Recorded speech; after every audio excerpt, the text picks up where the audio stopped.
সাকিব কিভাবে বাড়িতে ফিরে আসছে বা কিভাবে তাকে দেখতে পাচ্ছেন আপনারা? দর্শকের উদ্দেশ্যে আমার বলার এটাই, আমরা তো রাত্রে ঘুমাই রয়েছি, রাত্র 1:15 বাজে তখন সাকিবে আইসে, আইয়া ঘরের মধ্যে আইয়া ছোটবেলা মাসুমরে ডাকছে। ডাকার পর দরজা ডাকা শুনতেছে, পরে মাসুমকে ডাক দিছে দরজা খোল।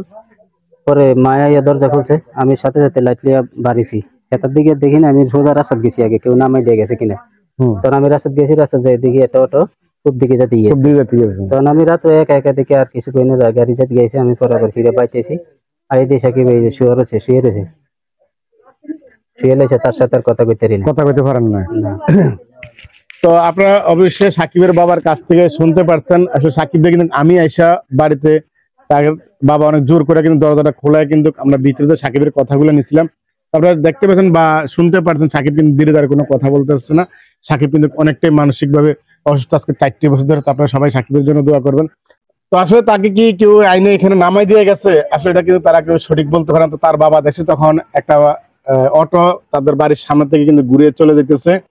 তো সাকিব যদি সুস্থ থাকতো, আসলে সেরকম ভাবে তার মানসিক ভাবে যদি ওরকম কথা দিয়ে বলতে পারতো, তাহলে কিন্তু আসলে স্পষ্ট আসলে ক্লিয়ার জানা যেত তার মোটরসাইকেলটা কে বা কারা রাইখে দিচ্ছে। আসলে আমরা আজও কিন্তু সঠিক জানি না, কিন্তু সাথে একটা মানি ব্যাগ ছিল, লম্বা মানি ব্যাগ, সেই মানি ব্যাগটাও কিন্তু রাইখে দিছে। যে হোক কিন্তু এই কাজটা করছে। তো আপনারা যদি কেউ সাকিবকে কোথাও যদি দেখে থাকেন বা মোটরসাইকেল বা দেখে থাকেন, তাহলে আপনারা জানাবেন। প্লিজ ভিডিওর স্ক্রিন নাম্বারে ফোন নাম্বার দেওয়া থাকবে। আর আপনারা একটা কথা বলে কি, সাকিবের বাবা কিন্তু যে মোটরসাইকেল কিনছিল কিস্তি থেকে ধার করে কিন্তু এই মোটরসাইকেলটা কিনা হয়েছিল, কিন্তু দেখেন আজও কিন্তু কিস্তি শোধ করতে পারে নাই। অথবা সে কাজকর্ম করে, সেজন্য অনেক দূরে যাইতে হয়, অনেক সময় গাড়ি পাওয়া যায়, অনেক সময় গাড়ি পাওয়া যায় না, সেই জন্য কিন্তু এই মোটরসাইকেলটা দিয়ে যায়। কিন্তু সাকিবের বাবা ওই দিন কিন্তু মোটরসাইকেলটা নেয়নি, কাজ ধরে কাজ ছিল, সেজন্য ওই দিন সাকিবের সুযোগ পাইয়ে কিন্তু মোটরসাইকেলটা নিয়ে চলে গেছে। তো হুন্ডাটা ডিসকভার, একটা পুরনো গাড়ি।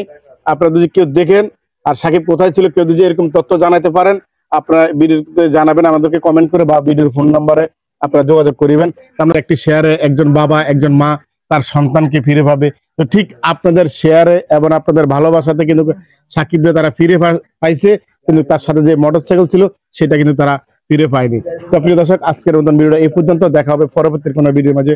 ওকে, আল্লাহ হাফেজ, আসসালামু আলাইকুম।